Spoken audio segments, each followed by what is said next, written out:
everybody. Thanks for taking the time to tap into this video. So it's post-storm and we're gonna go to Summit because we're actually getting pretty close to our next oil change. I want to do it at 10,000 miles and we're at like 9,500. So I figured let's go get some supplies and I'll take you guys along for like a kind of a rainy day drive. It's not gonna rain anymore, but it was like storming this morning in Dallas, so you guys got a chance to see what this car's like on wet roads, although we're not going to be like super crazy with it because it just slips and slides. But we need to get, I don't want to go that way. Oh wait, no, that's right. But we need to get 10 quarts of 5W50, a oil filter, and then we're also going to do liquid moly again. Summit Racing in Arlington is the place to go. I know you can like order it, but I don't know, I just find it a little bit more enjoyable to drive. But I don't know, I just like driving to Summit and just picking it up there. Those are my old apartments. Fun fact. And this time around with this next oil change, I'm really gonna try not to spill as much oil in my apartment parking garage as I did last time. I felt so bad. I like try to clean it up as best as I could. And to be fair, there's way worse oil spots in like all the parking spaces. So mine wasn't all that bad, but they did actually pressure wash the entire parking garage. So I don't want to ruin that after it's fresh cleaning. Oh my God, a Nissan Sentra with a smashed up front end. Classic. Okay, Mustang people, we should talk about the Dark Horse SC pricing. Now, it's not absolutely official. It is just leaked pricing, but it seems to be about to be perfectly correct, or it seems to be about correct from what I've seen. And there's a person homeless walking in the middle of the street. There's a crosswalk for a reason, but you know, it's cool. Nice boots. So, Dark Horse SC pricing, ouch, it sucks to look at. So, it's going to start at $107,000, and that's going to be the base model of the Dark Horse SC, but you can get, you can option up to $170,000, and that's for the special edition. Now, I don't know what that means, special edition, and I'm probably going to do like another video that's more of a sit down, more of a chat, more direct about the Dark Horse SC again once pricing becomes official and stats become official, because they still haven't released like horsepower numbers. But looking at the Dark Horse SC, if you can option up to $170,000, I know everybody's going to say this, so it's going to be a bit of a cliche kind of take, but good God, is it expensive. And I feel like, I don't know, I feel like Ford is not really looking at the competition. Now, I know you're not supposed to compare Mustangs and Corvettes, but I'm gonna do it anyways, okay? So get ready, here it comes. The Corvette ZR1 starts at $185,000, and that's pretty close to Dark Horse SC money if you're getting the special edition. Now, I know there's a pretty big gap if you just kind of go with a regular Dark Horse SC versus a ZR1. You know, there's a pretty substantial gap in price there. But the ZR1 is such a supercar killer. Like, it's such a better car in like every single way. 0 to 60,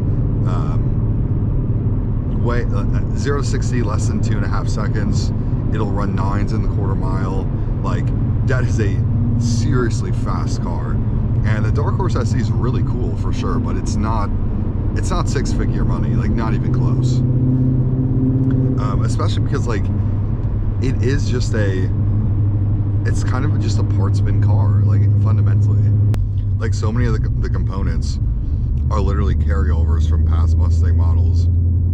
The 5.2 liter Predator with the 2.65, you know, Root style Eaton supercharger, the 7-speed dual clutch Tremec transmission, automatic of course. And I just don't think that car is good enough to be six figures, not even close. But if you start comparing it to Z06s, I mean, even the Z06 is I would still say it's going to be a far superior car. Maybe down on power a little bit, but it's still probably going to be a little bit faster. And if you're racing the car, just because it's lighter and it's definitely going to put its power down a lot better. Just being a mid-mounted engine rather than a front-mounted, you know, engine with the Mustang. But I don't know. The Dark Horse SC is just another one of those like specialty cars that I don't know. I don't think it's going to really gain that much traction because it's just so expensive. And if you really want a really powerful Mustang, especially if you want a manual, you're just going to do what everybody else does. You buy a Coyote and you throw a Whipple at it. Like, I mean, that's what we do here on this channel. So it's just way more efficient use of money. Like, you can go get a brand new Whippled Mustang for, you know, you can do it under $60,000. You know, if you get like a base model Coyote with a 301A package, or, you know, the base of the base models, and then throw 10, 11, 12K at it for a Whipple, I mean, you're under $60,000 there. So to me, the Dark Horse SC, the pricing is about as disappointing as the actual car is. But I'm gonna do an actual video, and I just realized I'm going the wrong way. I'm gonna keep going this way. I'm not gonna change directions. So what's a little bit longer of a drive? I'm just gonna take 183 and then go south somewhere. But yeah, I'm gonna do a video on this just once everything becomes a little bit more finalized and official in terms of pricing, stats, horsepower numbers, figures. But I don't know. I feel Ford could have done so much better with that Dark Horse SC. At least giving it a manual transmission. That I think is its biggest sin. I'm okay with the car not being particular innovative. I know it's kind of a safe car, right? Nothing's particularly new with it. Everything is basically just a redesign and a carryover from past Mustangs, but maybe I shouldn't have done this way. Look at this traffic. How's there this traffic on a Saturday morning? Do I just commit and take a U-turn? Maybe I should. And even over here, I used to like live by like once we go right here, just down the road, was like my first apartment when I moved to Dallas back in like 2019. I'm gonna go left actually. I like cannot make up my mind this morning.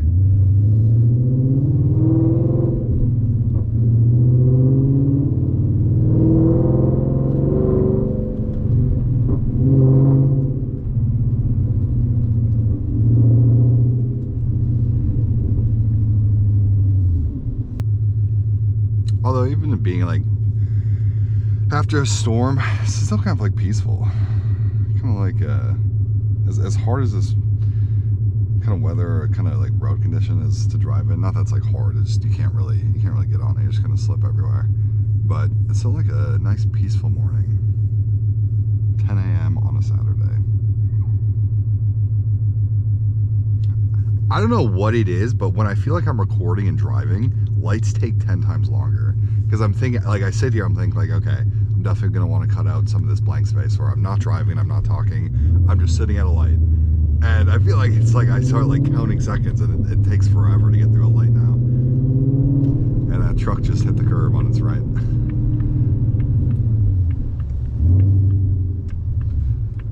Okay. Give me an open pump. Here's an open pump. Just back in.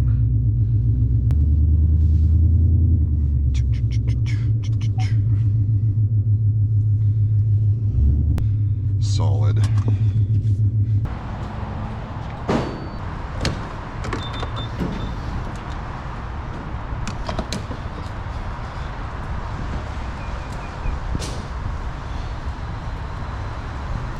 Facebook Marketplace, guys. This is my drug.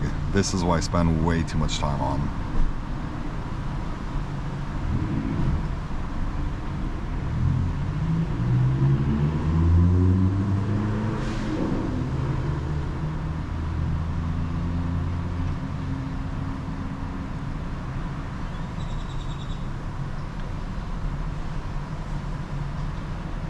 Have been needing a drag pack. An RX-8.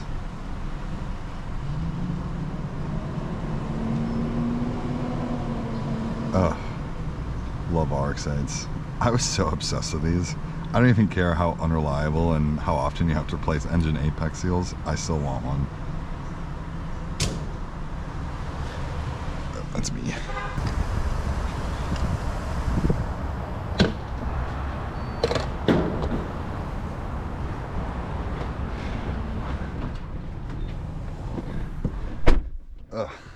The looks you get from people with a GoPro on your head. Filming in public. Okay, 2 Summit for oil change supplies.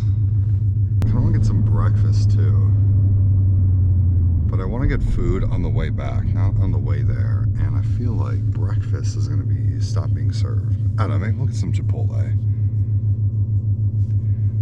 It's cutting season, so I'm trying to like get something semi-healthy, kind of high protein, low calorie. Yeah, I guess we'll probably just do like Chipotle. That's always a decent one.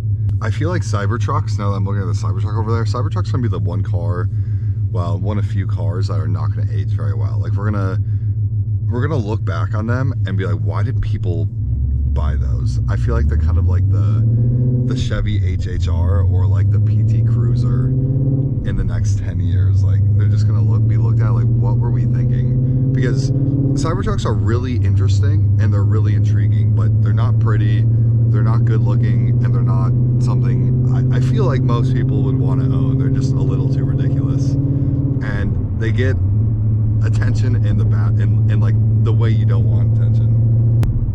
Wow, and I used to even live over here too. I'm literally giving you guys a tour of all the places I resided in Dallas. Oh, I know where it's taking me. It's taking me to 30, and then we'll just go west on that highway.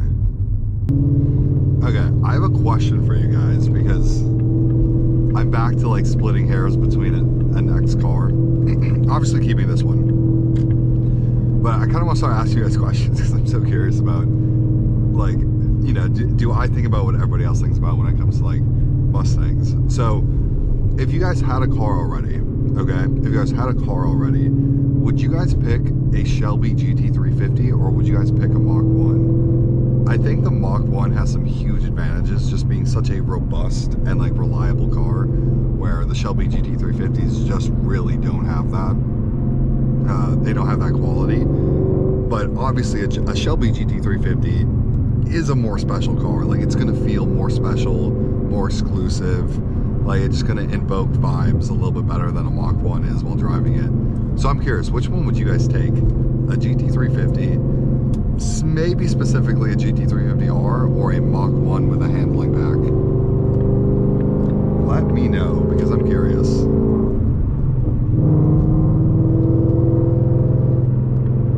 Also, which car do you guys think would be the best for content too? I feel like the 350 would be a little bit better, but I don't know. I feel like the Mach 1 would just be a car you could just beat on, you know, do track days with it all day long and just never have an issue with it. So there's also like another element to like producing content with a Mach 1. You just never really have to worry about grenading the engine. Alright, now we're on the highway that takes us to Summit Racing.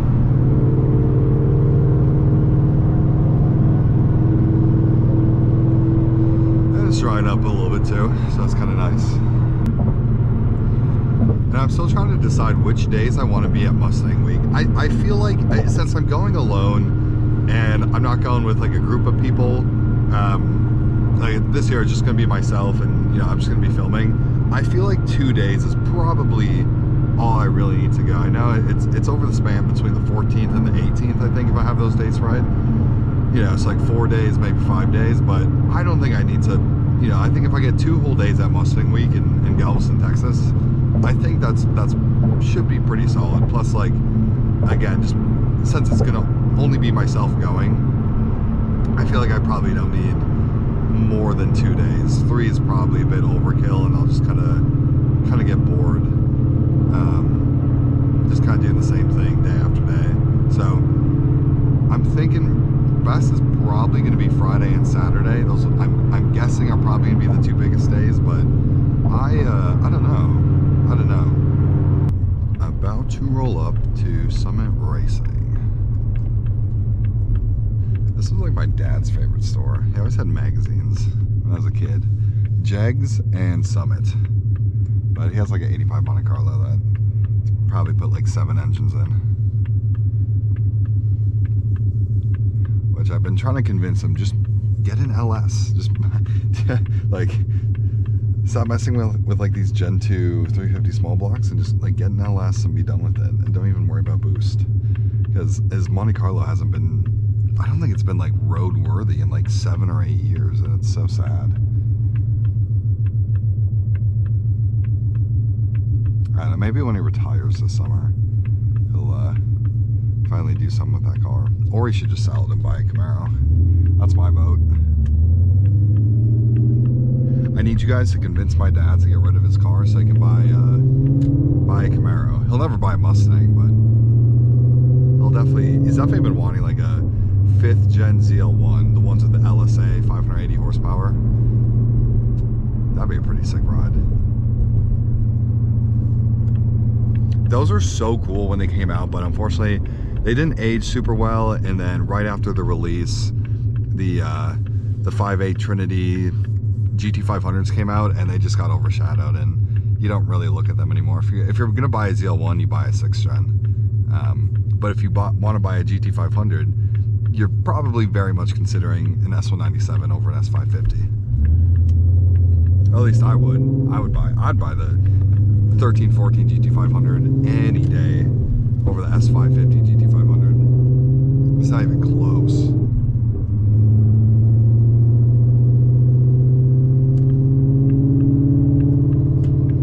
It's got the worst engine, but definitely the better transmission.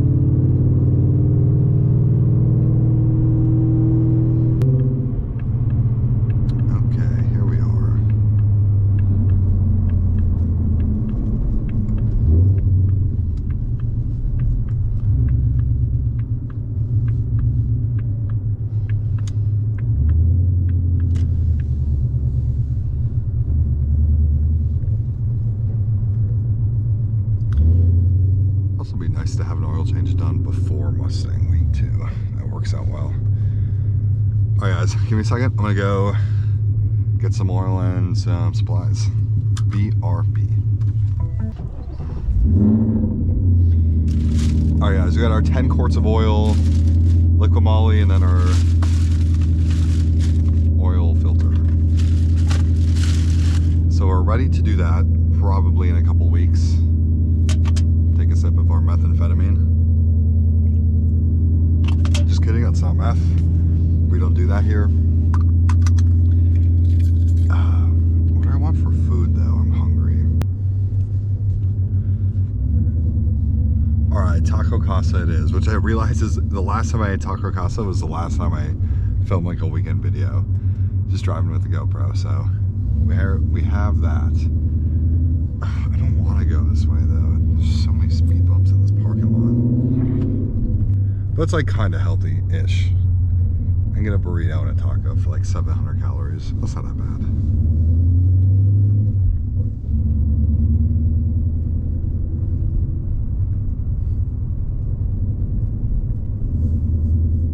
Yep, see, this is why I absolutely hate going this way.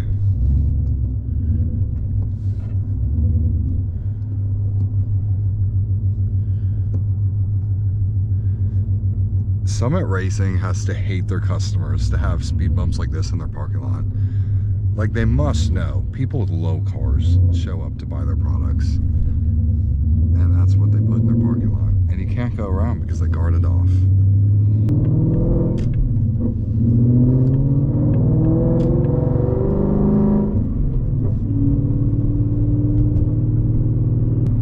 I don't know if I've ever been over to this area before, but it's kind of cool, I guess. And then there's Taco Bell too. God, Taco Bell is so tempting. I'm not gonna do it. I overeat whenever I go to Taco Bell. Relatively moderate with Taco Casa. Oh, they have a Qdoba over here. I've not had that in so long. Nah. Taco Casa.